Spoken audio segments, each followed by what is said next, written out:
Very good morning, students. This is our book first, Rainbow, English compulsory. And today's our chapter is lesson number 4, Lost Spring. तो सबसे पहले हम इसके chapter का जो title दे रखा है, जो शीर्षक दे रखा है, उस शीर्षक को ही समझते हैं. उससे बहुत सारी चीज़ें हमें समझ में आ जाएंगी. उसने दे रखा है लॉस्ट स्प्रिंग. स्प्रिंग हम जानते हैं कि एक ऋतु का, एक सीजन का नाम होता है, और लॉस्ट यानी कि खोया हुआ. अब इनफैक्ट जब हम इस सीजन के बारे में, इस ऋतु के बारे में सोचते हैं तो हमें पता चलता है कि ये जो सीजन होता है, इस सीजन में, इस ऋतु में चारों तरफ फूल खिलते हैं, नए नए पत्तियां, नई नई कोपले, नए नए, ये सारी की सारी जो प्रकृति होती है वो पूरी तरीके से एक नए तरीके से हमें खिली हुई और सजी हुई पूरी तरीके से नजर आती है. तो इनफैक्ट राइटर कहता है कि ये जो सीजन है वो बहुत ही खुशहाली का होता है और उसमें जो नई चीजें होती हैं वो बहुत जल्दी वृद्धि यानी कि प्रोग्रेस करती हैं. लेकिन राइटर कहता है कि अगर यही मौसम गुम जाए, अगर ये किसी का मौसम गुम जाए, तो क्या ये पृथ्वी इतनी सुंदर या इतनी अच्छी दिखाई देगी? बिल्कुल भी नहीं. उसी तरीके से मान लो अगर हम कहें कि किसी के जीवन की वसंत ऋतु गुम चुकी है, तो इस वसंत ऋतु के गुमने का मतलब यह है कि उसके जीवन में वृद्धि करने का, ग्रोथ करने का जो टाइम था, जो अच्छी नई चीजों के बनने का टाइम था, वो टाइम उसका कहीं खो चुका है या किसी ने छीन लिया है. तो आगे हम चैप्टर शुरू करते हैं. समटाइम्स आई फाइंड ए रूपी इन द गार्बेज. जो राइटर है, उस राइटर के सामने किसी ने स्टेटमेंट दिया है, एक वक्तव्य देते हुए बताया कि कई बार मुझे गार्बेज यानी कि कचरे में ₹1 का सिक्का भी पड़ा दिखाई देता है. Why do you do this? I asked Saheb whom I encounter every morning scrounging from gold in the garbage dumps of my neighborhood. Writer कहती है कि सवाल उसने जिस लड़के से पूछा, उस लड़के का नाम है साहेब. उस लड़के से उसने सवाल पूछा कि तुम ये काम क्यों करते हो. ये सवाल उसने साहेब से करा. साहेब जो एक लड़का है, वो लेखिका के घर के आसपास जो कचरे के डंप्स यानी कि जो ढेर है, उन ढेरों के अंदर सोना, ये सोना रियल सोने की बात नहीं हो रही है, सोना आगे समझ में आ जाएगा किस चीज की बात हो रही है. वो असल में उन कचरे के ढेरों में हमेशा स्क्रॉजिंग यानी कि खदोड़ता है, ऊपर नीचे उस कचरे को अलटता पलटता है और उसके अंदर सोना ढूंढता है.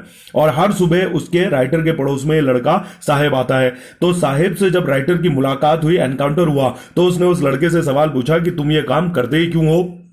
Sahib left is home long ago.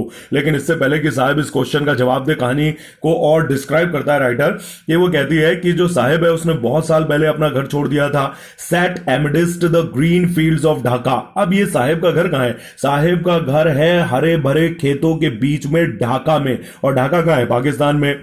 His home is not even a distant memory. हालांकि राइटर ये भी बताती है कि अगर साहिब की हम याद के दूर तक अंदर घुस जाएं, तब भी हमें उसे उसके घर की याद नहीं दिखाई देगी. इसका मतलब वो पैदा होने से पहले या अपने जस्ट पैदा होते ही इंडिया आ गया था. There were many storms that swept away their fields and homes. His mother tells him. अक्सर जो साहिब की माँ है उसको ये बताती है कि उन लोगों ने ढाका इसलिए छोड़ दिया. इससे हमें पता चलता है कि जो साहिब है उसका जन्म इंडिया में ही हुआ है. उसकी माँ अक्सर उसे बताती है कि वहां पर जो ढाका है बांग्लादेश में, वहां पे दुनिया भर के स्टॉर्म्स आते हैं और दुनिया भर के फ्लड यानी कि बाढ़ आती है, जो कि हर साल उनके खेतों और घरों को बहा ले जाती थी. इसी वजह से उन लोगों ने ढाका को, बांग्लादेश को छोड़ दिया. That is why they left looking for gold in the big city where he now और उन बड़े बड़े शहरों में वो सोने की तलाश में आए. सोने का मतलब है लिवलीहुड, आजीविका, 2 समय की रोटी से. तो वो उन रोटी को कमाने के लिए साहिब का परिवार और उसके जैसे कई सैकड़ों परिवार उन बड़े महानगर शहरों में आ गए, जिनमें से एक महानगर शहर में इस समय साहिब रहता है. अब राइटर ने जो सवाल पूछा उसका आंसर आता है. I have nothing else to do, he mutters looking away. वो बुदबुदाता हुआ, मटर्स मीन्स बुदबुदाना. तो बुदबुदाता हुआ साहिब उसके सवाल को सुन के कहता है कि क्योंकि मेरे पास और कुछ करने के लिए है ही नहीं, तो मैं कचरा बीनता हूं. गो to school, I say glibly, realising immediately how hollow the advice must sound. Hollow का मतलब होता है खोखला और ग्लिबली यानी सकुचाते हुए. तो राइटर उसको कहती है कि अरे भाई स्कूल जाओ, लेकिन अगले ही क्षण वो बुरी तरीके से हिचकिचाती है अपनी उस खोखली सलाह पर, कि उसे पता चल जाता है जल्दी उसने कि जो सलाह दी है बहुत ही खोखली है. क्यों खोखली है? क्योंकि अगर हम किसी कचरे बीनने वाले को कहें कि स्कूल जा, बैग टांग के, किताबें खरीद के, यूनिफॉर्म डाल के, तो बात हम जानते हैं इम्पॉसिबल है. जो आदमी 2 टाइम की रोटी कमाने के लिए कचरा चुकता है, वो आदमी एजुकेशन का खर्चा कैसे उठा सकता है? तो ये तो बिल्कुल ही आधारहीन और बेबुनियादी बात उसने कह दी. राइटर को खुद भी एहसास हो गया कि उसने बात गलत कही है. There is no school in my neighbourhood, when they build one I will go. लेकिन साहिब ने एक बहुत अच्छी ऑप्टिमिस्टिक, एक आशावादी बात कही. उसने कहा कि मेरे अड़ोस पड़ोस में अभी कोई भी स्कूल नहीं है, लेकिन जब सरकार दे, यानी कि जो सरकार है जब स्कूल बनाएगी तो मैं जरूर जाऊंगा. If I start A school will you come, I ask half joking. तो इस गंभीर गंभीर माहौल में भी, इस दुख और गरीबी से भरे माहौल में भी जो राइटर है वो आधे मजाक के मूड में, यानी पूरी तरीके से खिल्ली नहीं उड़ाना चाहती है वो साहब की, लेकिन फिर भी वो आधे मजाक के मूड में राइटर से उससे पूछ लेती है साहब से कि अगर मैं स्कूल खोलूं तो क्या तुम आओगे? Yes he says smiling broadly, चेहरे पर एक लंबी मुस्कुराहट लाकर साहब कहता है बिल्कुल जरूर आऊंगा। A few days later I see him running up to me, is your school ready? कुछ दिनों बाद फिर जो लेखिका है उसकी मुलाकात उससे साहिब से हुई। जैसे ही साहिब ने लेखिका को देखा वो दौड़ के उनके पास आया और राइटर से पूछा कि क्या आपका स्कूल तैयार हो गया? It takes longer to build a school, I say embarrassed at having made a promise that was not meant. अब जैसे ही राइटर को पता चलता है कि उस बच्चे को वो बात याद है जो उसने आधे मजाक में कही थी, तो अब वो खुद क्या होती है, बुरी तरीके से एम्बेरस यानी कि शर्मिंदा होती है, क्योंकि उसने एक ऐसा वादा करा था दैट वाज नॉट मीन्ट, यानी ऐसा वादा करा था जिसे वो पूरा नहीं करना चाहती थी, वो कोई स्कूल नहीं बनाना चाहती थी, उसने मजाक के लहजे में पूछा था। लेकिन अब वो अपनी शर्मिंदगी को मिटाने के लिए कहती है कि बेटा स्कूल बनाने में थोड़ा टाइम लगता है। After months of knowing him, I ask him his name. Sahib Alam he announces. कई महीनों की जान पहचान के बाद जो लेखिका है वो उससे उसका नाम पूछती है, वो बताता है मेरा नाम है साहिब आलम। He does not know what it means. लेखिका ने पूछा क्या तुम अपने नाम का अर्थ जानते हो? उसने कहा बिल्कुल भी नहीं। If he knew its meaning, Lord of the Universe, he would have a hard time believing it. Writer कहती है कि उसको तो नहीं पता, लेकिन मुझे उर्दू में पता है कि इसका मतलब क्या होता है।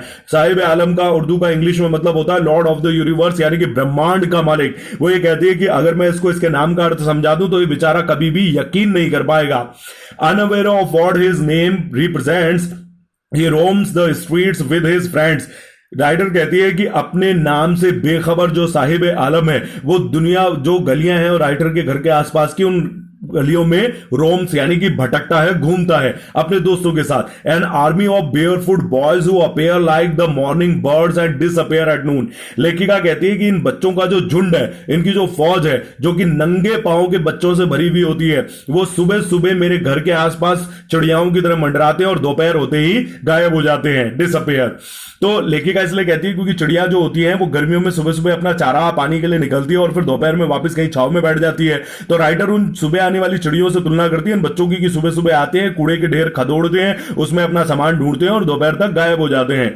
Over the months I have come to recognise each of them. Writer कहती है कि कई महीनों की जान पहचान के बाद में अब वो साहिब आलम के साथ रहने वाले ढेर सारे जो बच्चे हैं उनमें से हर एक को पहचानने लगी है। Why aren't you wearing chappals, I asked one. एक दिन उसी झुंड को रोककर लेखिका ने उनसे पूछा कि भैया, इनमें से एक बच्चे से पूछा कि तुम चप्पल क्यों नहीं पहनते हो? My mother did not bring them down from the shelf, he answers simply. उस बच्चे ने बड़े सरल स्वभाव से कह दिया कि मेरी मां आले से नीचे ही नहीं उतारती है, चप्पलें आले में रखती है। Even if she did he will throw them off, adds another who is wearing shoes that do not match. तो राइटर कहती है कि उस लड़के ने आगे तो कोई जवाब नहीं दिया, लेकिन उसने जब ये कहा कि उसकी मां आले से चप्पल नहीं उतारती है, तो एक जो दूसरा लड़का है जिसने एक अलग अलग रंग के जूते पहने हैं, यानी कि एक पांव का उसने कहीं से उठाया और दूसरे पांव का कहीं से उठाया, तो बदरंग जूतों वाला जो लड़का है वो बड़ी तेजी से फुर्ती से जवाब देता है कि अगर इसकी मां चप्पल उतार भी देती नीचे तो ये नालायक उसको निकालकर फेंक देता, कभी पहनता नहीं। When I comment on it he shuffles his feet and says nothing. Writer अचानक उस लड़के की तरफ मुड़ी जिसने टिप्पणी करी थी। उसने पूछा कि भैया तुमने अलग अलग रंग के जूते क्यों पहने? ये बात सुनकर वो बेचारा बुरी तरीके से सकपका जाता है और अपने पांव को आगे पीछे शफल्स करके उनको छुपाने की कोशिश करता है और मुंह से कुछ नहीं कहता है।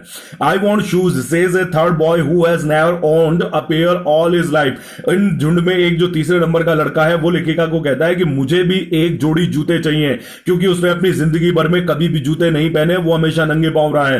Travelling across the country I have seen children walking barefoot in cities on village roads. लेखिका यहां अपने ही तर्क देती हुई कहती है इस किस्से से अलग कि पूरे भारत में वो घूमी है और पूरे भारत में घूमते घूमते उसने ढेर सारे बच्चे देखे हैं, शहरों में, गांव में, नगरों में, सड़कों पर, कच्ची पड़की सड़कों पर, हर जगह उसने ऐसे बच्चे देखे हैं जो नंगे पांव बेयरफुट घूमते रहते हैं। It is not lack of money, but a tradition to say barefoot is one explanation. और राइटर कहती है कि अगर इन बच्चों से आप पूछो पकड़ के या इन लोगों से पूछो कि भैया तुम नंगे पांव क्यों घूम रहे हो, चाहे वो शहर हो, चाहे वो गांव हो, चाहे वो कच्ची सड़क हो या पक्की सड़क हो, तो ये लोग जवाब देंगे कि भैया बेयरफुट रहना, नंगे पांव रहना हमारे यहाँ परंपरा है। वो ये कहेंगे कि पैसे की कमी नहीं है, लेकिन ऐसा वो अपनी गरीबी, जो चरम किस्म की गरीबी है, उसको छुपाने के लिए कहते हैं। I wonder if this is only an excuse to explain away a perpetual state of poverty. लेकिन कहती है मुझे पता है, मैं अच्छी तरीके से जानती हूं कि ये जो वो एक्सप्लेनेशन, ये जो वो सफाई देते हैं, ये सफाई केवल एक चरम किस्म की जो व्याप्त गरीबी है वो उसको छुपाने के लिए कहते हैं। असल में उन लोगों के पास में चप्पल खरीदने का पैसा नहीं होता है, लेकिन वो मानते नहीं है इस बात को।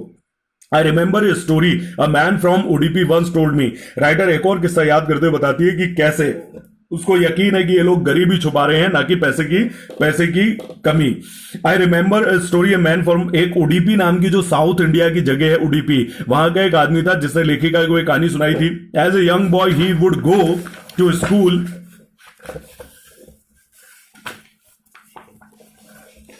To school pass an old temple. उस उडीपी का जो आदमी था उसने लेखिका को बताया कि वो बचपन में अपने स्कूल जाता था एक मंदिर के आगे से, एक पुराने मंदिर के आगे से होता हुआ, where his father was a priest. और ये बच्चा, जिस उडीपी का जो बच्चा था, जो आदमी था, वो जिस मंदिर के आगे से अपने स्कूल जाने के लिए निकलता था, उस मंदिर के पुजारी उसके पिता ही थे। He would stop briefly at the temple and pray for a pair of shoes. वो हमेशा बड़ी कम देर के लिए, एक छोटे से क्षण के लिए मंदिर के आगे रुकता और भगवान की मूर्ति के आगे हाथ जोड़कर एक जोड़ी जूतों की डिमांड करता। 30 years later I visited his town and the temple which was now drowned in an air of desolation। तो राइटर कहती है कि राइटर अपने लिए बताती है कि जब वो उस गांव में गई, उस कस्बे में गई जिसकी कहानी इस उडीपी के बच्चे ने, उस आदमी ने सुनाई थी, तो वो कहती है कि जब वो उस मंदिर के आगे पहुंची तो उसने देखा कि जो मंदिर था वो बुरी तरीके से जर्जर और खंडर हो चुका था।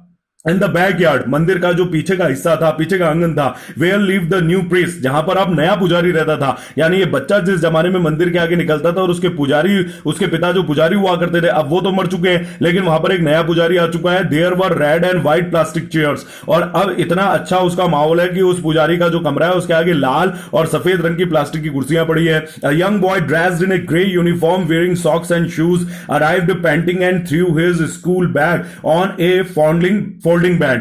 फिर अचानक वहां पर ग्रे कलर की स्कूल की यूनिफॉर्म पहना हुआ एक बच्चा हाफता हुआ आता है, पेंटिंग यानी हाफता वहां पर आता है, जिसने जूते और जुराब भी पहने हुए हैं। वो अपने स्कूल बैग को एक फोल्ड होने वाला जो बिस्तर पलंग होता है, उस पलंग के ऊपर बड़ी लापरवाही से फेंक देता है। लेकिन इस बच्चे ने जूते और जुराब पहने हैं। Looking at the boy I remembered the prayer another boy had made to the goddess when he had finally got a pair of shoes, let me never lose them. Writer कहती है कि इस घटना को देखने के बाद अचानक उसे उस आदमी की याद आई जिसने उडीपी के बच्चे की कहानी सुनाई थी। वो ये थी कि वो रोज मंदिर के आगे से निकलता था और भगवान से हाथ जोड़ के प्रार्थना करता था कि हे भगवान, मुझे एक जोड़ी जूते दिला दो। लेकिन उस बच्चे को अपने पूरे स्कूल के जीवन काल में कभी भी जूते नहीं मिले। लेकिन जब 20-30 साल वहां से निकल गए और वो बच्चा अपने पिता की जगह उस जगह का पुजारी बना और उसके खुद के बच्चे हुए, तब जाके वो अपने बच्चों को जूते और जुराब प्रोवाइड करा सका, उपलब्ध करा सका। यानी जो बच्चा बहुत साल पहले इस मंदिर में भगवान के आगे हाथ जोड़ता था, वो कभी भी जूते नहीं पा सका अपनी जिंदगी भर में। हमेशा उसकी प्रार्थना रहती थी कि जब भी मेरे पास जूते हो तो भगवान मुझे ऐसी शक्ति देना कि मेरे जूते कभी गुमे नहीं। The goddess had granted his prayer, और ऐसा लगता है कि मैंने मानो जैसे देवी ने, मंदिर की देवी ने उस बच्चे की प्रार्थना सुन ली जो उसने 20-30 साल पहले प्रार्थना करी थी। लेकिन उस बच्चे को जूते नहीं मिले। उस बच्चे को इतना एबल जरूर भगवान ने बना दिया कि वो अपने बच्चों को जूते प्रोवाइड करा पाया। यानी राइटर यहां पर एक चरम किस्म की गरीबी बताती है कि एक आदमी की पूरी एक पीढ़ी निकल गई भगवान से जूते मांगने में, लेकिन उसे जूते नहीं मिले। वो अपने बच्चों को जरूर प्रोवाइड करा पाया।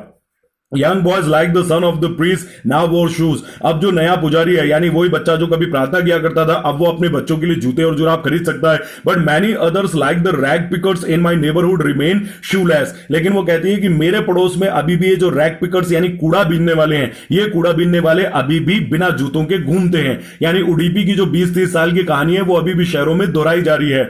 माई acquaintance with the barefoot rag pickers leads me to Seemapuri. Writer कहती है कि ये जो एक्विंटेंस, ये जो लेखिका की संगत है इन नंगे पांव घूमने वाले रैग पिकर्स, कूड़ा बीनने वाले बच्चों के साथ, उसकी ये जो दोस्ती है, जो संगत है, ये उसको कहां ले गई? सीमापुरी ले गई। अब सीमापुरी क्या है? A place on the periphery of Delhi at miles away from it metaphorically. Periphery होता है बाहरी सीमा और मेटाफोरिकली यानी लाक्षणिक रूप से, यानी लक्षण मिलते हो। राइटर कहती है कि कहने के लिए जो सीमापुरी है ये दिल्ली के बॉर्डर पर, उसकी बाहरी सीमा पर बसी हुई है। अब दिल्ली हम जानते हैं कि भारत की राजधानी है और भारत के बारे में हम बड़ी बड़ी बात बताते हैं तो भारत की राजधानी भी बहुत बड़ी और विशाल और बहुत अच्छी और लग्जरी होनी चाहिए। लेकिन राइटर कहती है कि अगर आप भारत की राजधानी की तुलना इस सीमापुरी की बस्ती से करें जो इसी दिल्ली की सीमा पर बसी हुई है, तो फिर आप ये पाएंगे कि लाक्षणिक रूप से ये दिल्ली से हजारों किलोमीटर दूर प्रतीत होती है। यानी दिल्ली जैसी कोई सुविधा वहां पर नहीं है। Those who leave here are squatters who came from Bangladesh back in 1971. Writer कहती है कि यहां पर जो लोग स्क्वाटर्स यानी कि जो बिखरे पड़े हुए हैं, ये लोग यहां पर जो बिखर के इधर उधर बसे हुए हैं, सारे लोग 1971 में बांग्लादेश से भागकर यहां आए हैं। 1971 में जो पाकिस्तान था उससे बांग्लादेश अलग हो गया था, लेकिन पाकिस्तान बांग्लादेश को अलग नहीं होने दे रहा था। उसने बांग्लादेश के ऊपर, जिसकी कोई आर्मी नहीं थी, कुछ नहीं थी, उसके ऊपर पाकिस्तान ने अटैक कर दिया था। तो जो पाकिस्तानी जनरल और जो प्राइम मिनिस्टर थे, उन्होंने इंडियन आर्मी से मदद मांगी थी और इंडियन आर्मी ने मदद भेजी थी। उसके बाद बांग्लादेश को पाकिस्तान से लिबरेट कराया गया था। तो ये लोग जो थे, बहुत सारे लोग वहां पे जंग से तंग आकर भाग के इंडिया आ गए थे। Sahibs family is among them. तो साहिब का परिवार भी उन 1971 के जो युद्ध विस्थापित लोग हैं उनमें से ही एक है। Seemapuri was then a wilderness. लेकिन सीमापुरी, जब ये लोग 1971 में यानी 30-40 साल पहले जब यहां पर आए थे, तब ये जगह जंगल हुआ करती थी, विल्डरनेस। It still is. लेकिन राइटर तंज करते हुए कहती है, व्यंग्य करते हुए कहती है कि ये जगह आज भी जंगल है, but it is no longer empty. खाली बस इतनी सी बात है कि जंगल अब इंसानों से भर गया है। In structures of mud with roofs of tin and tarpaulin, devoid of sewage, drainage और रनिंग वाटर, लीव 10,000 एड पिकर्स। अब राइटर कहती है कि एक ऐसा जंगल बन गया है जहां पर मिट्टी की दीवारों से बने हुए जो स्ट्रक्चर यानी कि जो ढांचे हैं, यानी जिनको हम झोपड़ी नहीं कह सकते, मकान नहीं कह सकते, खाली ढांचा कह सकते हैं। फिर उनकी जो छतें हैं वो या तो टीन की चद्दरों से बनी है या फिर टारपुलिन तिरपाल से बनी हुई है। डिवॉइड ऑफ सीवेज, जहां पर सीवरेज की कोई भी सुविधा नहीं है। ड्रेनेज, गंदे पानी की कोई निकासी नहीं है। रनिंग वाटर, ना ही पीने का साफ पानी है। तो इस जगह पर 10,000 से भी ज्यादा जो कबाड़ चुगने वाले हैं उनके परिवार रहते हैं। लेकिन तब भी ये जंगल थी 1971 में, और आज भी जंगल है। बस एक ऐसा जंगल है जो इंसानों से भरा हुआ है, बाकी इंसानी कोई भी सुविधा यहां पर मौजूद नहीं है। They have lead here for more than 30 years without an identity. Writer कहती है 1971 में आए हुए जो बांग्लादेशी है, ये पिछले 30 सालों से बिना किसी भारतीय सरकार के जो आइडेंटिटी कार्ड होता है उसके बिना रह रहे हैं। विदाउट परमिट्स, इनके पास कोई वीजा या पासपोर्ट नहीं है, बट विद राशन कार्ड्स। लेकिन राइटर कहती है बड़े व्यंग्य के साथ कि इन लोगों के पास में राशन कार्ड्स है। That get their names on voters list and enable them to buy grain. क्योंकि हमारे देश के जो भ्रष्ट और नीच नेता हैं, उन्होंने क्या कर रखा है, इन बांग्लादेशियों को राशन कार्ड दिला रखे। और ऐसा क्यों कर रखा है? ताकि उनका नाम वोटर लिस्ट में डाल सके और अपनी मर्जी से जहां चाहे वोट दिला सके। लेकिन इसमें बांग्लादेशियों का क्या फायदा है? उनका फायदा यह है कि इससे उनको राशन का सस्ता अनाज मिल सकता है। तो इससे वह बात साबित होती है इस लाइन से कि लेखिका हमें बताती है कि यहां पर जो हम दुश्मन इन लोगों को समझते हैं, तो वो ये कचरा चुगने वाले या बांग्लादेशी लोग दुश्मन नहीं है। दुश्मन वो लोग हैं जिन्होंने इनको राशन कार्ड दिलाए बिना किसी जानकारी और बिना किसी पुख्ता दस्तावेज के। Food is more important for survival than an identity. Writer असल में भूख के ऊपर यह बताती है कि भूख इतनी बड़ी चीज होती है कि अगर आदमी भूखा है तो खाना बहुत बड़ी चीज होती है, उसको पासपोर्ट या वीजा की जरूरत नहीं है। If at the end of the day we can feed our families and go to bed without an aching stomach, we would rather live here than in the fields that gave us no grain. Say a group of women in tattered sari when I asked them why they left their beautiful lands of green fields and rivers. Writer कहती है कि उसने tattered sari यानी फटे हुए, एकदम जर्जर हुए साड़ी में लिपटी हुई महिलाओं का एक समूह था। उससे लेखिका ने पूछा कि आप लोग अपने सुंदर हरे भरे जो खेत और नदियों से भरा हुआ देश है, उसको छोड़कर आप दिल्ली के इस इलाके में क्यों आए धक्के खाने के लिए? तो वो ये कहते हैं, वो महिलाओं का ग्रुप ये कहता है कि ऐसे खेतों में रुकना जो हमें कोई अनाज उपलब्ध नहीं करा सकता, जहां बाढ़ से, तूफान से हर चीज नष्ट हो जाती है, तो बोले ऐसी जगह रहने से बढ़िया तो हम इस जगह ज्यादा बढ़िया है।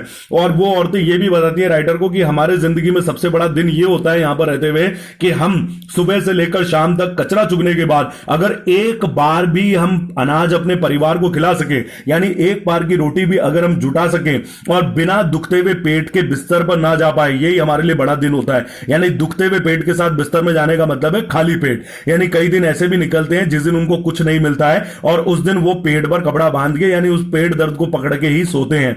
ये उनके लिए बहुत बड़ा दिन होता है कि वो कचरा इकट्ठा कर लें, उसको बेच लें और उन्हें खाने के लिए कुछ मिल जाए। ये उनकी जिंदगी के लिए सबसे बड़ा दिन होता है। Wherever they find food, they pitch their tents and become transit homes. Writer कहती है जहां कहीं भी उन लोगों को खाना यानी कूड़े का ढेर मिलता है, they pitch their tents, वहीं पर वो अपने तंबू को गाड़ देते हैं and become transit homes, और यही उनके ट्रांजिट यानी कि अस्थायी घर बन जाते हैं।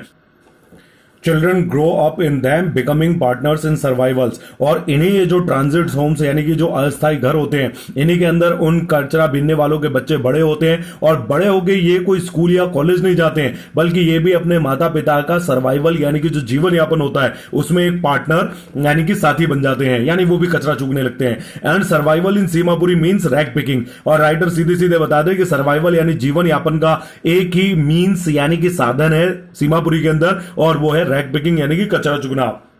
Through the years, it has acquired the proportions of a fine art. Writer कहती है कि इतने लंबे समय से ये लोग पीढ़ी दर पीढ़ी ये कचरा चुगने का काम करते आ चुके हैं कि अभी तक इन्होंने एक लगभग एक जो प्रोपोर्शन यानी कि जो एक अच्छा अनुपात होता है, उस अनुपात में इसे एक अपनी जबरदस्त कला बना के हासिल कर लिया है। Garbage to them is gold. ये जो कचरा है जिसमें ये लोग महारत हासिल कर चुके हैं कचरा बीनने में, ये इन लोगों के लिए सोने के समान है। It is their daily bread, क्योंकि यही उनकी रोज की रोटी है। A roof over their heads, इसी कचरे से इनको अपने घरों के लिए छत मिलती है, यानी टीन के टुकड़े या फिर तिरपाल। Even if it is a leaking roof. Writer यहां पर भी गरीबी को पकड़ रहती हुई कहती है कि तिरपाल कोई साबुत नहीं फेंकता है कचरे में, कोई टीन कभी साबुत नहीं फेंकता है, भले ही उस तिरपाल के अंदर 10 छेद हो या टीन के अंदर 70 छेद हो, उससे कोई फर्क नहीं पड़ता, वो भी इन लोगों के लिए बहुत अच्छी चीज होती है। But for a child it is even more. लेकिन राइटर कहती है ये तो बड़ों की है, बड़ों को रोटी रोजी की और घर की छत की चिंता होती है, लेकिन जो बच्चे हैं उन बच्चों के लिए कचरे का ढेर तिरपाल ढूंढने या रोटी ढूंढने से भी कहीं ज्यादा अलग चीज होता है। कैसे? I sometimes find a rupee even a 10 rupee note, Saheb says. अब कहानी की बिल्कुल स्टार्टिंग में जो डायलॉग था वही साहेब का आता है, जहां ये कहता है कि कई बार मुझे 1 रुपए और कई बार तो मुझे 10 रुपए का नोट भी इसमें पड़ा हुआ मिलता है। His eyes lighting up. और ये बात बताते बताते अचानक उसके चेहरे की जो आंखें होती हैं वो खुशी से जगमगाने लगती है। When you can find a silver coin in a heap of garbage you don't stop scrounging for there is hope of finding more. Writer यहां पर एक इंसान की फितरत बताती है कि अगर मान लो आपको किसी कचरे के ढेर में, आपको किसी मिट्टी के ढेर में एक चांदी का सिक्का मिल जाए तो क्या आप उसको उठा के चलते बनोगे? नहीं, आप वहां पर और उसको स्क्रॉन्जिंग यानी कि खदोड़ोगे, आप उसमें और ढूंढने की कोशिश करोगे, और यही जो उम्मीद है वो आपको बार बार उस जगह को खदोड़ने में, ऊपर नीचे करने में आपको ललायत करेगी। It seems that for children, garbage has a meaning different from what it means to their parents. Writer कहती है कि इन बच्चों के लिए, जो छोटे बच्चे होते हैं, इनके लिए कूड़े का ढेर का वो अर्थ नहीं है जो उनके माता पिता के लिए होता है, बल्कि माता पिता के लिए जो कूड़े के ढेर का अर्थ होता है यानी कि रोजी रोटी, घर पे सर के ऊपर छत, ये बच्चों के लिए बिल्कुल डिफरेंट होता है। For the children it is wrapped in wonder, क्योंकि बच्चों के लिए, छोटे बच्चों के लिए जो कचरे का ढेर होता है वो किसी एक आश्चर्यजनक उपहार की तरह होता है जो किसी अच्छे से सुंदर चीज में लिपटा हुआ होता है।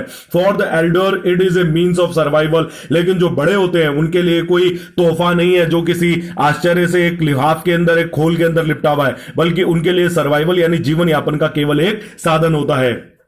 One winter morning, I see Sahib standing by the fenced gate of the neighborhood club. एक दिन सर्दियों की बात है, सर्दियों की सुबह सुबह राइटर कहीं बाहर निकली और उसे साहिब जो है वो उनके घर के पड़ोस में जो क्लब बना हुआ था, यानी जहां पे कम्युनिटी के, सोसाइटी के लोग आके खेल वेल खेलते थे, वहां पर उस गेट की जो फेंस थी यानी कि जो आड़ बाड़ जो दीवार होती है उसके पास में खड़ा दिखा। Watching two young man dressed in white playing tennis. और उसने देखा कि जो साहिब है वो क्लब के अंदर दो सफेद कपड़े पहने हुए जो टेनिस दो आदमी खेल रहे हैं सोसाइटी के, उनको निहार रहा है, क्योंकि टेनिस की ड्रेस व्हाइट होती है। I like the game he hums. जब राइटर उसके पास गई तो उसने गुनगुनाते हुए कहा कि मुझे ये खेल बहुत पसंद है। Content to watch it standing behind the fence. हालांकि इस आड़ के पीछे खड़े होकर वो उस गेम को देख रहा है, लेकिन बड़ा संतुष्ट महसूस कर रहा है। I go inside when no one is around he admits. फिर वो स्वीकारते हुए लेखिका को यह भी बताता है कि जब इस क्लब के अंदर कोई नहीं होता है तो मैं अंदर भी जाता हूं। The gate keeper lets me use the swing. जो गेट कीपर है, जो चौकीदार है, वो उस बच्चे पर, साहिब पर तरस खाता है और उसे स्विंग यानी कि झूला भी झूलने देता है। Sahib too is wearing tennis shoes that look strange over his discolored shirt and shorts. Someone gave them to me, he says in a manner of an explanation. अचानक जो लेखिका की नजर है वो साहिब के पांव पर पड़ती है और उसके पांव में टेनिस के सफेद जूते हैं। हालांकि नए नहीं है, जाहिर सी बात है वो पुराने हैं, लेकिन ये जो सफेद जूते हैं ये उसकी जो बदरंग शर्ट है और उसका जो बदरंग निक्कर है उसके ऊपर बड़े विचित्र से दिखाई दे रहे हैं। जैसे ही साहिब को ये दिखता है कि राइटर उसके जूतों की तरफ दे रही है तो वो एक सफाई देने के लहजे में उसको बताता है कि मैडम ये किसी ने मुझे दिए हैं, यानी उसको लगने लगता है कि कहीं ये ना सोच रही हो लिखेगा कि मैंने चुराए हैं।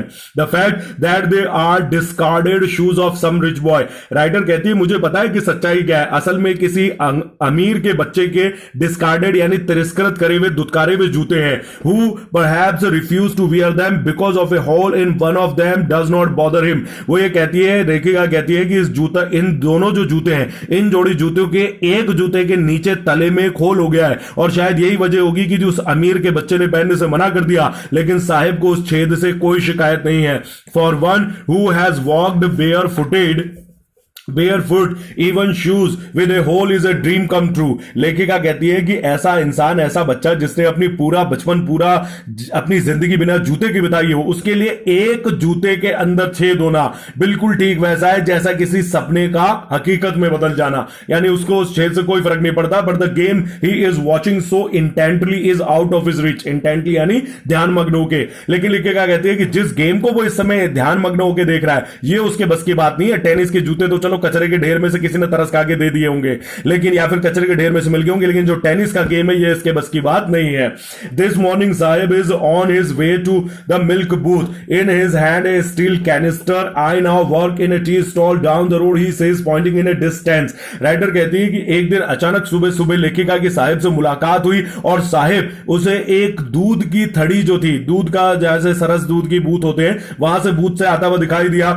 इन हिज हैंड, उसके हाथ में एक स्टील कैनिस्टर, एक स्टील की केतली थी, और उसने लेखिका को आकर दूर एक सड़क के किनारे एक थड़ी की तरफ इशारा करते हुए कहा कि अब मैं उस चाय की दुकान पर काम करता हूं। आई एम पेड 800 रुपीज, मुझे महीने में 800 रुपए मिलते हैं, एंड ऑल माई मील्स, और मुझे पूरा 2 टाइम का खाना भी मिलता है। Does you like the job I ask. लेखिका ने पूछा, क्या बेटा तुम्हें काम पसंद है? His face I see has lost the care free look. लेकिन अचानक लेखिका ने देखा कि उसके चेहरे पर जो लापरवाही भरा, जो एक आजाद व्यक्ति का जो उसके चेहरे पर जो तेज था वो खत्म हो चुका था। The steel canister seems heavier than the plastic bag he would carry so lightly over his shoulders. लेखिका कहती है कि पहले उसके कंधे पर भारी भरकम कूड़े से भरा हुआ थैला होता था, लेकिन ऐसा लग रहा था जैसे मानो ये स्टील की मामूली सी 1-2 लीटर की जो केतली है वो कहीं ज्यादा भारी लग रही है उस कई किलो के कचरे के बैग के मुकाबले। द बैग वॉज हिज, और ऐसा क्यों था? क्योंकि कचरे का बैग साहिब का खुद का था। The canister belongs to the man who owns the tea shop. लेकिन ये चाय की केतली भले 1 किलो की है, लेकिन ये उस आदमी की है जो चाय की थड़ी का मालिक है। And Saheb is no longer his own master, और क्योंकि साहिब अब खुद का स्वामी नहीं रह गया है, इसका मतलब वो किसी का गुलाम हो गया है, तो अब वो बहुत ही उदास है।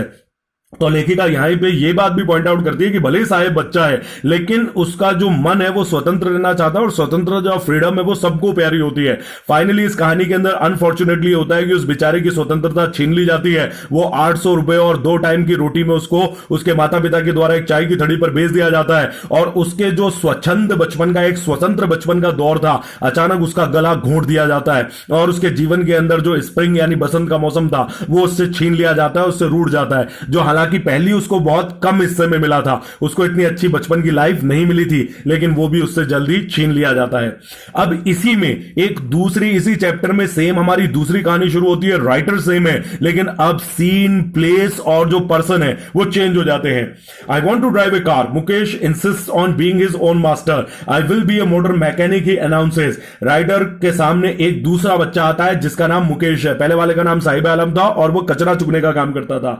अब वो मुकेश नाम के एक बच्चे से मिलती है जो कि अपना मालिक खुद बनने के सपने देखता है, और वो कहता है कि मैं एक कार चलाना चाहता हूं, मैं एक मोटर मैकेनिक बनना चाहता हूं, और मैं बन के रहूंगा। Do you know anything about cars I ask. तो लेखिका उससे पूछती है कि तेरे को कार के बारे में, गाड़ी के बारे में कोई अंदाजा भी है कि क्या चीज होती है?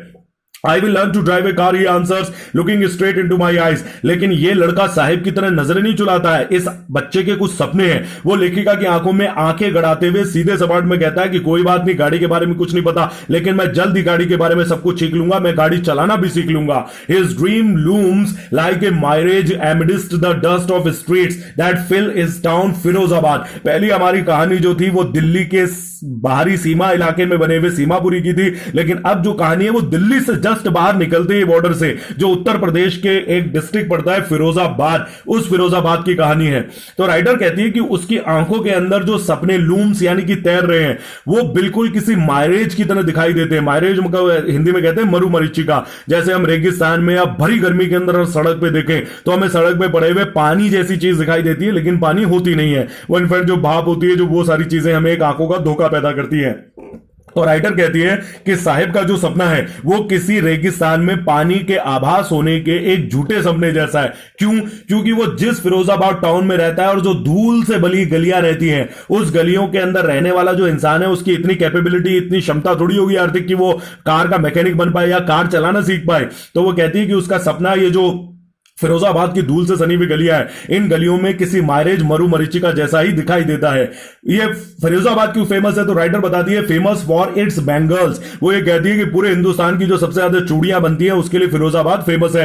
Every other family in Firozabad is engaged in making bangles.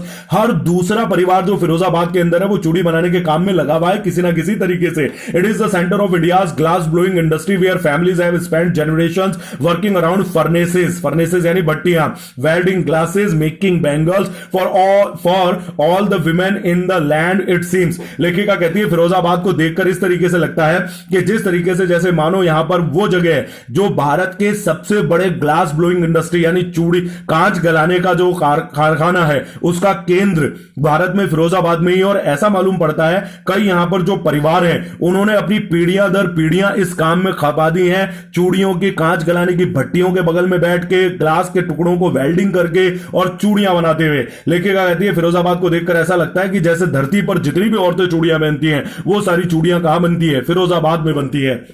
यानी बुरी तरीके से चारों तरफ सिर्फ चूड़ियां बनाने का काम होता है। Mukesh family is among them. Mukesh का जो परिवार है वो इन्हीं परिवारों में से एक है फिरोजाबाद के। None of them know that it is illegal for children like him to work in the glass furnaces with high temperatures in dingy cells without air and light. लेखिका कहती है कि यहां पर जो लोग रहते हैं मुकेश और मुकेश का परिवार और इसके और जैसे अन्य परिवार के लोग, इन लोगों को यह नहीं पता कि भारत सरकार के कानून के अनुसार ये गैर कानूनी है मुकेश जितनी उम्र के बच्चों को भट्टियों के हाई टेम्परेचर के पास काम कराना, छोटी छोटी अंधियारे से भरी हुई डिंजी सेल्स जो छोटी कोठड़ियां हैं उनके अंदर बिना हवा और बिना रोशनी के काम करवाना। वो ये कहती है कि भारत के कानून के अनुसार ये गैर कानूनी है। लेकिन मुकेश के परिवार और चूड़ी बनाने वाले अन्य जो लोग हैं उनमें से किसी को इसके बारे में नहीं पता है that the law, if enforced, could get him and all those 20,000 children out of the hot furnaces where they slog their daylight hours, often losing the brightness of their eyes. Writer कहती है कि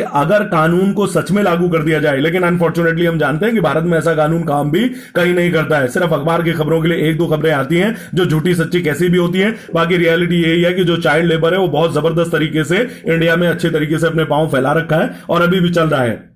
लेकिन लेखक कहती है कि अगर वाकई में कानून को सही तरीके से लागू कर दिया जाए तो ये जो मुकेश है या मुकेश जैसे 20,000 से भी ज्यादा बच्चे हैं जो फिरोजाबाद में गरम गरम चूड़ी गलाने की भट्टियों के पास में जिनको खपाया जाता है वो सारे के सारे एक झटके में मुक्त हो जाएंगे। लेकिन ये जो छोटे छोटे 20,000 से भी ज्यादा बच्चे हैं ये स्लॉग देयर लेट, वो अपनी पूरे आलथी पालथी मारकर अपनी पूरी दिन भर की जो रोशनी होती है वो पूरे दिन भर वो बाहर नहीं निकलते हैं बल्कि इन अंधेरे से भरी हुई कोठड़ियों में बिताते हैं। और उसका नतीजा क्या निकलता है? Often losing the brightness of their eyes, और उसकी वजह से अक्सर उनकी आंखों की रोशनी भी चली जाती है। Mukesh I beam as a volunteer to take me home. लेकिन राइटर कहती है कि मुकेश की जो आंखें हैं वो बड़ी खुशी से चमक उठी जब वो एक स्वयं सेवक बनकर लेखिका को अपने घर की तरफ ले चला। Which he proudly says is being rebuild. उसने बड़ी खुशी से लेखिका को रास्ते में बताया कि उसके मकान का पुनः निर्माण हो रहा है। We walk down stinking lanes choked with garbage. लेकिन कचरे से अटी पड़ी और भरी पड़ी और बंद हुई पड़ी और स्टिंकिंग बदबूदार गलियों से होते हुए वो लेखिका को लेकर आगे बढ़ा। Past homes that remain hovels with crumbling walls, एक ऐसे घरों के आगे से जो बुरी तरीके से खोखले हो चुके हैं और क्रम्बलिंग वॉल्स यानी कि जर्जर दीवारों से बने हुए हैं, ऐसी गलियों से होकर वो निकले। वुबली डोर्स, जर्जर लड़खड़ाते हुए दरवाजे, नो विंडोज, घरों में कोई खिड़कियां नहीं थी। Crowded with families of humans and animals को एग्जिस्टिंग इन द प्राइमेवल स्टेट। वो ये कहती है कि छोटी छोटी कोठरियां जिनमें खिड़की नहीं है और कोई रोशनी और हवा की व्यवस्था नहीं है, इन छोटी छोटी कोठरियों में जिनके लड़खड़ाते हुए जर्जर दरवाजे हैं, जर्जर दीवारें हैं और छेद हो चुके हैं, इनमें ढेर सारे परिवार ठूसे पड़े हुए इंसानों के।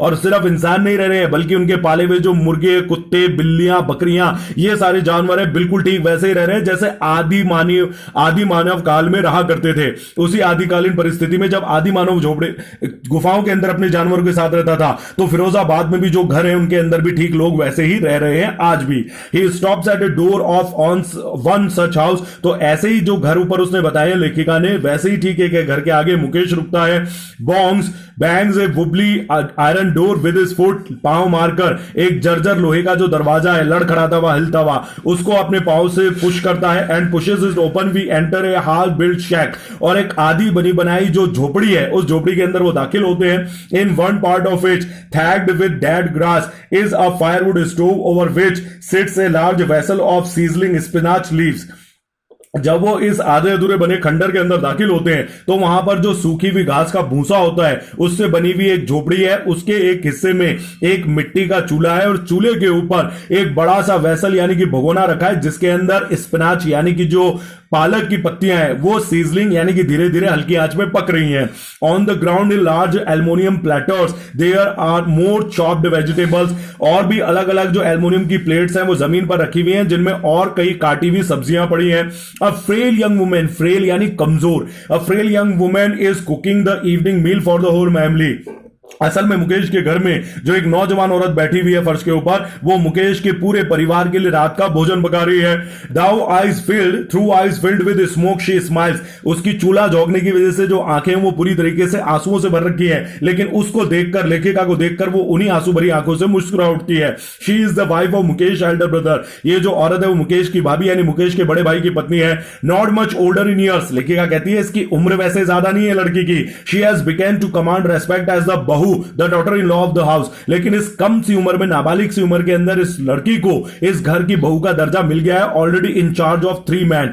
और अभी से इसके कंट्रोल के अंदर यानी जिनकी इन्हें देखभाल करनी पड़ती है वो 3 पुरुष है हर हस्बैंड पहला मुकेश का बड़ा भाई यानी उसका पति फिर उसके बाद मुकेश यानी उसका देवर एंड देयर फादर और फिर मुकेश और मुकेश के बड़े भाई के पिता यानी उस औरत के ससुर तो वो 3 पुरुषों की देखभाल कर रही है इतनी सी कम सी उम्र में when the older man enters जब भी उसके मुकेश के जो पिता है वो घर के अंदर दाखिल होते हैं she gently withdraws behind the broken wall वो घबराकर पीछे एक टूटी हुई दीवार के पीछे छिप जाती है and brings her veil closer to her face और अपने घूंघट को अपने चेहरे के और आगे खींच लेती है as custom demands daughters in law must veil their faces before male elders writer बताती है कि भारत में कुछ पिछड़ी हुई जो गंदी परंपराएं हैं उनके अनुसार जो बहुएं होती हैं उनको अपने बड़ों के आगे उनसे पर्दा करना पड़ता है in this case the Elder is an improvised bangle maker लेकिन यहां पर जिस हम बड़े बुजुर्ग मुखिया की बात कर रहे हैं वो कोई बहुत दबदबे वाला या कोई बहुत सक्षम आदमी नहीं है बल्कि एक बर्बाद किस्म का चूड़ी बनाने का कारीगर है despite long years of hard labour first as a tailor then a bangle maker he had failed to renovate a house लेखिका बताती है कि मुकेश के जो पिता हैं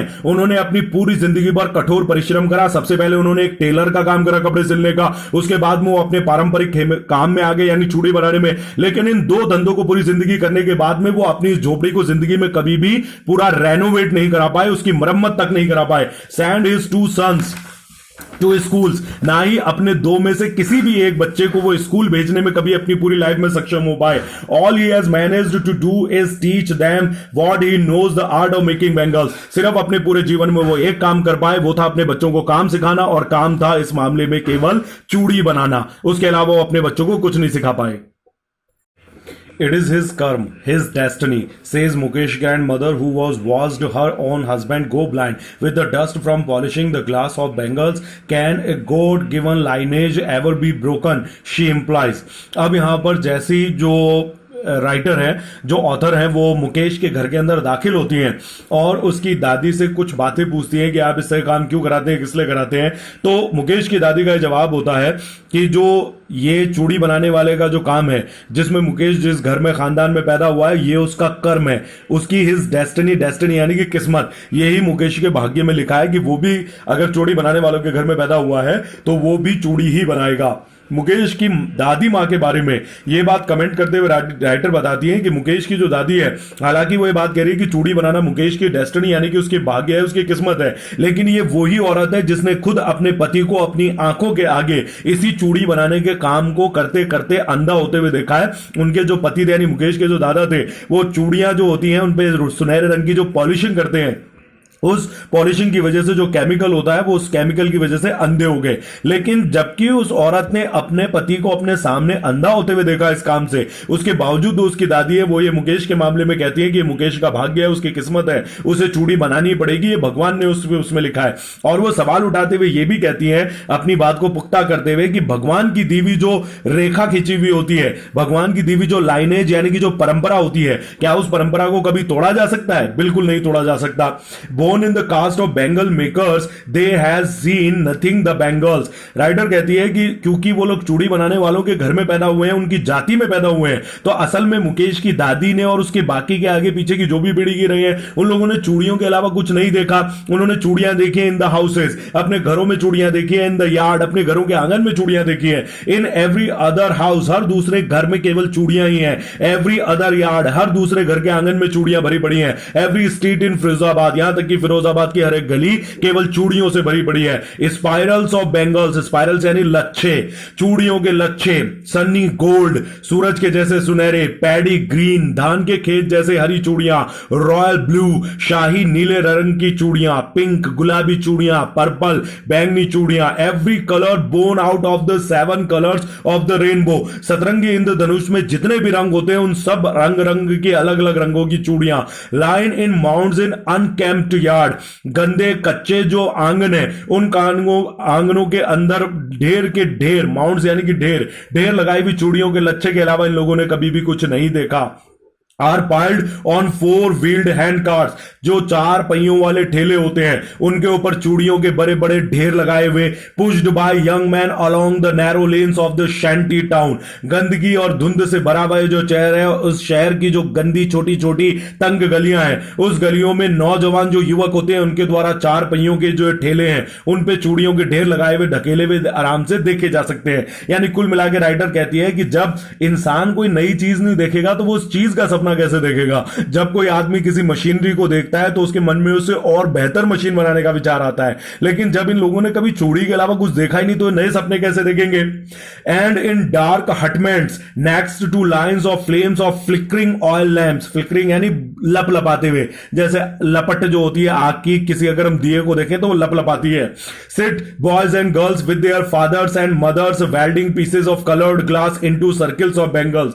राइटर कहती है ये तो घरों और आंगन और गलियों की हालत है। अगर हम उन छोटी छोटी अंधेरों से भरी हुई हटमेंट्स यानी कोठड़ियों को देखें जिसमें लप लपाते हुए ऑयल के जो लैंप है, उन ऑयल के लैंप के आगे लाइन लगाकर बैठे हुए लड़के और लड़कियां, छोटे छोटे जो बच्चे हैं अपनी मां और अपने पिता के साथ बैठे हैं और चूड़ियों के जो टांके लगाने का काम होता है, जो वेल्डिंग करने का काम होता है, वो काम वो करते हैं। यानी उसको गोल आकृति में तो बनी हुई होती है और उस गोल आकृति के एक हिस्से में वो वेल्डिंग कर देते हैं। Their eyes are more adjusted to the dark than to the light outside. अब सवाल यह है कि इन कोठड़ियों के अंदर कोई खिड़की या फिर रोशनी की व्यवस्था क्यों नहीं होती, क्योंकि असल में चूड़ी का टांका लगाने के लिए केवल उस हिस्से पर ध्यान देना है जहां पर जगह है, और उस जगह को केवल पकड़ने के लिए उजाले की नहीं बल्कि गहन अंधेरे की जरूरत है। यानी जब अंधेरा ज्यादा होता है पूरी तरीके से तो खाली जो चूड़ी की जगह होती है वो आसानी से पकड़ में आती है और वो उस पर टांका आसानी से लगा पाते हैं। This is why they often and up losing their eyesight before they become adults. लेकिन यही अंधेरा और अंधेरे में केवल एक रोशनी पर अपनी आंखों को केंद्रित करने की वजह से राइटर कहती है कि इससे पहले ये लोग जवान वयस्क बने, इससे पहले इन लोगों की आंखों की रोशनी चली जाती है ज्यादा अंधेरे में काम करने की वजह से और एक ही चीज पर अट्रैक्ट सेंटरगाइज करने की वजह से। Savita young girl in drab pink sari. अब राइटर की नजर सविता नाम की एक जवान लड़की पर जाती है जिसने ड्रैप पिंक साड़ी, एक बदरंग जर्जर हुई हुई साड़ी पहनी है। Sits alongside an elderly women, वो एक बहुत ही बूढ़ी औरत के बगल में बैठी है, सोल्डरिंग पीसेस ऑफ ग्लास, और वो भी वही चूड़ियों की वेल्डिंग कर रही है, टाके लगा रही है। As her hands move mechanically like the tongs of a machine, जिस तरीके से मशीन किसी सधे हुए तरीके से एक ही बार लगातार चलती है उसी तरीके से उस लड़की के भी हाथ चल रहे हैं। I wonder if she knows the sanctity, sanctity यानी पवित्रता, sanctity of the bangle she helps make. Writer कहती है कि कितने जबरदस्त दुर्भाग्य की बात है कि लड़कियां चूड़ी तो बना रही है लेकिन क्या इस लड़की को यह भी पता है कि जो वो चूड़ियां बना रही है उसकी पवित्रता क्या है, क्या चूड़ी का अर्थ होता है, चूड़ी कब, क्यों, कहां और कैसे पहनी जाती है। It symbolises an Indian women's suhaag. अब राइटर अपने उन रीडर्स के लिए बता रही है जो स्टूडेंट्स बाहर के हैं या जो रीडर है वो बाहर के हैं, इंडिया के नहीं है। राइटर बताती है कि इंडिया में माना जाता है कि जो भारतीय सुहागनें होती हैं उनके सुहाग की निशानी जो होती है वो चूड़ी प्रकट करती है। ऑस्पिशियसनेस इन मैरिज, एक विवाह के अंदर जो पवित्रता होती है उस पवित्रता पवित्रता को कौन दिखाता है? चूड़ियां दिखाती हैं. It will dawn on her suddenly one day when her head is draped with A red well. Draped यानी ढकना और डॉन यानी किसी को धारण करा देना. Her hands dyed red with henna and red bangles rolled into her wrists. Writer कहती है ये जो लड़की जिसका नाम सविता है, जो अभी एक बदरंग पिंक कलर की साड़ी पहनी हुई है जर्जर किस्म की, और जो चूड़ियां बना रही है किसी मशीन की तरह. राइटर कहती है कि एक दिन ऐसा आएगा कि इसके हाथों में मेहंदी रचाई जाएगी, इसके सर को लाल कलर की साड़ी से ढक दिया जाएगा, घूंघट से, वेल यानी घूंघट, उस घूंघट से ढक दिया जाएगा और इसके हाथों में ऐसी लाल चूड़ियां पिरो दी जाएंगी, यानी इसकी शादी कर दी जाएगी, बाल विवाह कर दिया जाएगा. She will then become a bride. और ये सविता नाम की लड़की भी एक दिन दुल्हन बन जाएगी, like the old women beside her who became one many years ago and still has bangles on her wrist but no light in her eyes. Writer कहती है कि अब ये जिस बूढ़ी औरत के बगल में बैठी है, ये बूढ़ी औरत भी आज से कई साल पहले इसी तरीके से दुल्हन बना दी गई थी और उस बेचारी को पता भी नहीं चला. ये वो जो बूढ़ी औरत है, उसने अपनी पूरी जिंदगी इन चूड़ियों को वेल्डिंग करने में बिता दी, उसकी आंखों की रोशनी तक चली गई. लेकिन राइटर एक व्यंग करते हुए कहती है कि उसके हाथों में चूड़ियां अभी भी पड़ी हुई है. उसके हाथों की जो चूड़ियां हैं वो बताती हैं कि बुढ़िया जो बूढ़ी औरत बैठी है उसका पति अभी भी जिंदा है, लेकिन वो अपने पति को देख ही नहीं सकती क्योंकि आंखें तो इन चूड़ियों बनाने में उसकी खराब हो चुकी है. एक वक्त शेर भर खाना भी नहीं खाया. She says in a voice drained of Joy. एकदम उत्साह से जो रहित उसकी आवाज है बूढ़ी औरत की, यानी उत्साहहीन जो आवाज है, उसमें वो राइटर के आगे दुख बड़ी आवाज में बताती है कि कभी जिंदगी में उसने एक वक्त भी पेट भर खाना नहीं खाया. She has not enjoyed even one full meal in her entire lifetime, that is what she had repeated. Writer कहती है उसने मेरे सामने कई बार बूढ़ी औरत ने रिपीट करा कि उसने कभी जिंदगी में, अपनी पूरी जिंदगी में केवल एक टाइम भी भरपेट खाना नहीं खा पाई. Her husband, an old man with a flowing beard, says, I know nothing except bangles. उस बूढ़ी औरत का जो पति है, जो कि बूढ़ा आदमी उसके बगल में बैठा है, जिसकी लहराती हुई एक लंबी दाढ़ी है, वो ये कहता है कि मेरे को जिंदगी में चूड़ी बनाने के अलावा कुछ कभी आता ही नहीं है. अब मेरे को अभी भी नहीं आता है, तो मैं करता क्या? मैं इतना ही कर पाया. All I have done is make a house for the family to live in. वो आदमी ये कहता है मजबूरी से, लाचारी से, कि मैं तो केवल जिंदगी में जो झोपड़ी है यही खड़ा कर पाया कि मेरे परिवार के सर पर छत आ जाए. Hearing him, one wonders if he has achieved what many have failed in their lifetime. लेकिन राइटर कहती है कि ये बात तो बड़ा निराश होकर कह रहा है कि वो अपने परिवार के लिए केवल घर जुटा पाया. भले ही घर जुटाने के लिए वो कभी परिवार को भरपेट खाना नहीं खिला पाया. लेकिन राइटर कहती है कि ये तो बहुत बड़ी बात है कि इस आदमी के पास खुद का घर है. हजारों, सैकड़ों और लाखों परिवार तो फिरोजाबाद में ऐसे हैं जो अपनी पूरी जिंदगी भर की मेहनत के बावजूद अपने परिवार के सर पर छत नहीं जुटा पाते हैं. He has a roof over his head. Writer कहती है तो बहुत बड़ी बात है कि चूड़ी बना बना के उसमें जिंदगी भर अपने लिए कम से कम एक झुग्गी झोपड़ी तो जुटा ली. The cry of not having money to do anything except to carry on the business of making bangles, not even enough to eat, rings in every home. Writer कहती है कि पर्याप्त पैसा नहीं होना और पर्याप्त रूप से खाना नहीं मिलना, इसकी जो गूंज है वो फिरोजाबाद के हर घर में दिखाई देती है. हर घर में एक ही रोना होता है कि पैसे नहीं है, कभी भरपेट खाना नहीं खाया और चूड़ी बनाने के अलावा हम कुछ नहीं कर सकते. ये जो रोना है, ये जो विलाप है, ये फिरोजाबाद के हर एक घर में गूंजता रहता है. The young man echo the lament यानी कि विलाप, लेमेंट ऑफ देयर एल्डर्स. जो जवान लोग होते हैं फिरोजाबाद में, वो क्या करते हैं? वो अपने पूर्वजों का रोना रोते हैं कि हमारे पूर्वजों ने ये कर दिया, वो कर दिया, इस वजह से हम ये. Little has moved with time it seems in Firozabad. Writer कहती है कि इन लोगों के जो नौजवान है ये अपने पूर्वजों का ऐसा रोना रोते हैं. इससे साफ ये पता चलता है कि भले ही 10, 20, 50 साल गुजर गए, लेकिन फिरोजाबाद के अंदर कुछ भी नहीं बदला. Years of mind numbing toil यानी टॉयल का मतलब होता है कठिन परिश्रम. लेकिन जब कठिन परिश्रम हमारे शरीर की सीमा से भी बाहर चले जाता है तो पूरी तरीके से हमारे दिमाग को क्या कर देता है? कुंद कर देता है. जिस तरीके से चाकू भोंतरा हो जाता है तो वो काट नहीं सकता, उस तरीके से जब शारीरिक परिश्रम भी जरूरत से ज्यादा कर लिया जाता है तो दिमाग क्या होता है? कुछ सोचने समझने के लायक नहीं रहता. तो कई सालों से ये लोग इसी प्रकार का मस्तिष्क को थकाने वाला परिश्रम करके आ रहे हैं. उसकी वजह से क्या हुआ है? Have killed all initiative and ability to dream. तो सपने देखने की इन लोगों की जो योग्यता थी और सपने देखने की जो ये लोग पहल कर सकते थे, उस पहल को इस कठिन शारीरिक परिश्रम ने खत्म कर दिया. ना तो ये लोग कभी सपने देख पाए अपने लिए और अपने बच्चों के लिए, और ना ही कभी ये कुछ नया कर पाए. Why not organize yourself into a cooperative? I ask a group of young men who have fallen into the vicious circle of middlemen who trapped their fathers and forefathers. तो यहां पर जो राइटर होती है, अब वो नौजवान लड़कों के कुछ ग्रुप के पास जाती है। ये जो नौजवान लड़कों का, पुरुषों का ग्रुप है, ये जो मिडिलमैन, जिसको हम हिंदी में दलाल कहते हैं, उन दलाल के चक्रव्यूह के अंदर, वाइशियस यानी खौफनाक, उनके खौफनाक चंगुल के अंदर फंस चुके हैं। और ये जो दलाल है, उन्होंने सिर्फ इन नौजवान लड़कों को नहीं फंसाया, असल में इन दलालों ने इन नौजवान लड़कों के पिताओं को और पिताओं के भी पिताओं को, यानी इनके दादाओं को अपने चक्रव्यूह में फंसाया था, और तब से ये लोग बाहर नहीं निकल पाए। तो राइटर ने इन्हें नौजवान लड़कों से पूछा कि भाई तुम लोग अपने आप को एक समिति के रूप में संगठित क्यों नहीं करते हो, कोई संगठन क्यों नहीं बनाते हो? If we get organised we are the ones who will be hauled up by the police. वो लड़के ये बताते हैं, वो पुलिस ये बताते हैं कि अगर हम लोग, आप संगठन बनाने की छोड़ो, अगर हम लोग एक जगह इकट्ठा होने की भी सोचते हैं किसी बात के लिए, तो पुलिस द्वारा हमें घसीट लिया जाएगा, बीटन, पीटा जाएगा, एंड ड्रैग टू जेल, और जेल में घसीट के ले जाया जाएगा फॉर डूइंग समथिंग इलीगल। जैसे वो ये कहते हैं, और कोई भी उल्टा सीधा गैर कानूनी काम करने का आरोप लगा के हमें जेल में ठूस दिया जाएगा। यानी जो पुलिस है वो उन दलालों के साथ मिली हुई है। There is no leaders among them. Writer पहचान जाती है, वो असल में बताती है कि समस्या ये है कि इन लोगों के पास में कोई भी नेता नहीं है और ना ही कोई बनने को तैयार है। No one who could help them see things differently. इन लोगों में ऐसा कोई भी नहीं है जो उनको कुछ नया सपना देखने के बारे में या किसी नई चीज के बारे में बता पाए। उन सबके खुद के जो दिमाग है वो कुंद हो चुके हैं, भोथरे हो चुके हैं। वो ना तो कोई सपना देख सकते हैं और कोई नई बात सोच सकते हैं, और ना ही उनके बीच में कोई ऐसा है जो उन्हें सब बता सके। Their fathers are as tired as they are. लेकिन ये नौजवानी इतने थके हुए, पस्त और हारे हुए नहीं है, उनके पिता भी ठीक वैसे ही थे। They talk endlessly in a spiral that moves from poverty to apathy to greed and to injustice. इन लोगों के बीच में जो बातें होती हैं वो केवल गरीबी से लेकर निर्ममता और लालच से लेकर अन्याय, इनके बीच में घूमती रहती है, घूमती रहती है, घूमती रहती है। लेकिन कभी भी इन लोगों का जो डिस्कशन होता है, आपस के बीच में जो बातचीत होती है, वो कभी इनसे बाहर निकलकर कानून और पढ़ाई, शिक्षा और शिकायत यहां तक नहीं पहुंच पाती है।